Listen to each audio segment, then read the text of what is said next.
When I started my second YouTube channel, this one right here, I thought it would be easier, but boy, was I wrong. Because I was like, I have already built a Rookie Handyman channel. This one's, it's gonna be easy. I already have experience, I already have gear, and I already have confidence of talking to the camera. But even with all that, I quickly realized something. If you don't show people who you really are, your content, it will just blend into the YouTube noise. Because people, they don't come to YouTube for perfectly edited videos. They come to YouTube for connection. They want to hear your story. They want to see if they have anything in common with you. And if you're not showcasing your real self, your style, your quirks, your story, then you're just another voice in a crowd. So in this video right here, I'm going to show you how to make your content unforgettable. And not by copying trends or fancy editing, but by doing something that's way more powerful, by being unapologetically you. So let's break it down. Step number one is to study people you admire, but please don't copy them. I started by watching creators that I admire: Alex Hormozi, Andrew Kirby, and Nate Black. And even though Alex and Andrew are not directly in my niche YouTube education, I love their content. And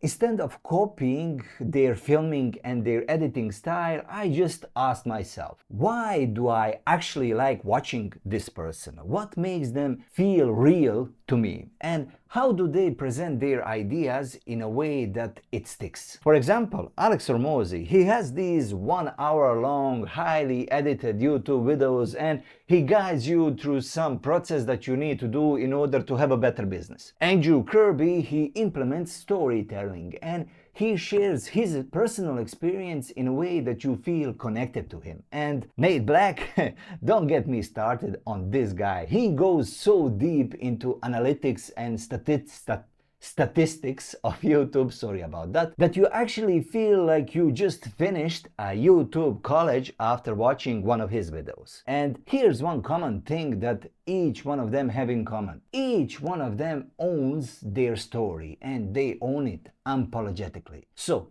I basically made a list of what I like about them, and I also made a list of what I don't like about them, of what would be too hard for me to implement. And I was like, okay, let's try to implement some of these things in my videos. Now, in this video right here, we are going to go over 4 steps that you need to have a better content. But before we move on, if you are serious about creating content on YouTube, I highly recommend checking out our YouTube Hobby Academy. Now, this is a community of like-minded people who are just looking to grow on YouTube. And if you join this community before we hit 150 members, you will get a full channel audit for free. If this is something that sounds interesting to you, go check it out. Step number 2 is to study yourself as much as possible. Now, in this step right here, things can get a little bit awkward because it can feel strange to watch yourself, and sometimes watching your old stuff, it can be pretty brutal, trust me, but it's necessary. Because when you watch your old stuff, just ask yourself these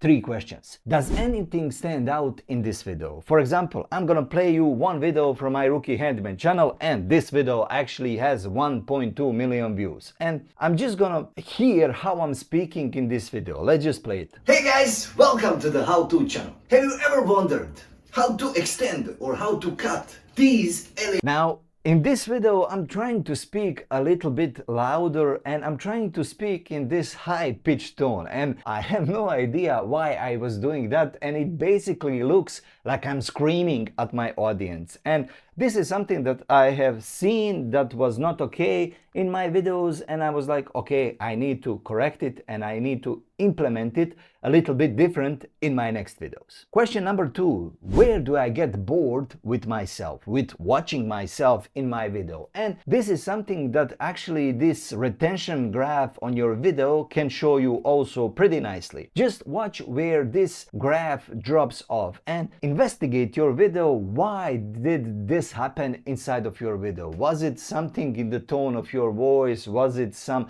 unnecessary information that you gave to your audience? Or maybe maybe it was just some uninterested B-roll, but investigate it, reflect on it, figure out what went wrong and improve on it in the next video.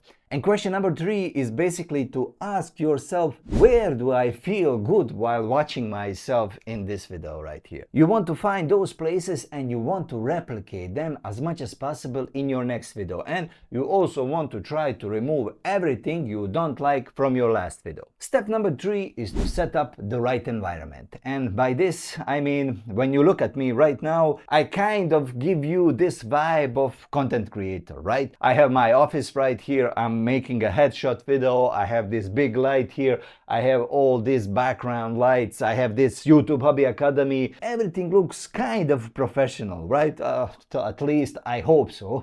The same thing is with this video right here. When you take a look at this video, yes, it is in my kitchen, but you can see these LED lights right there on the counter, and when you take a glance at the picture, it's like, okay, this is going to be some LED project video. And also here on this video, this is me in my garage, and this is actually my workshop. My garage is my workshop, and I'm about to do some woodworking video, and it's pretty clear when you take a glance at this video, it's going to be a woodworking project. So basically just clean up your environment a little bit, set it up to the tone of your channel and make it clear to your viewers what to expect from you from the moment that they see you in your video. And step number 4, and this one, it's very, very important one. Don't be afraid to have your own point of view. I see too many people on YouTube today, they just try to please everyone. They just want to stay neutral on any topic. They don't want to steer the water. They don't want to cause any trouble. But YouTube is not about being neutral. YouTube is about standing for something. It's about sharing your take,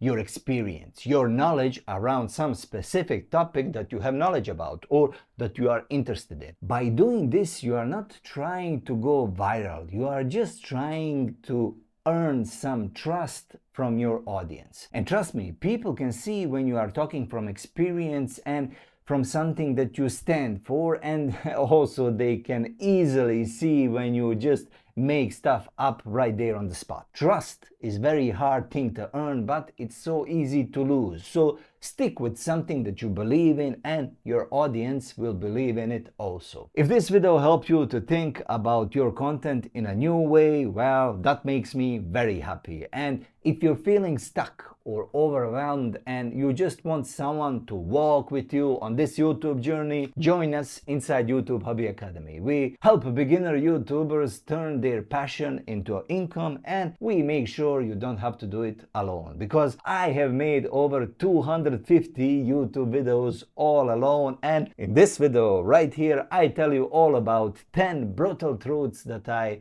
just wish someone had told me sooner. So make sure to check it out.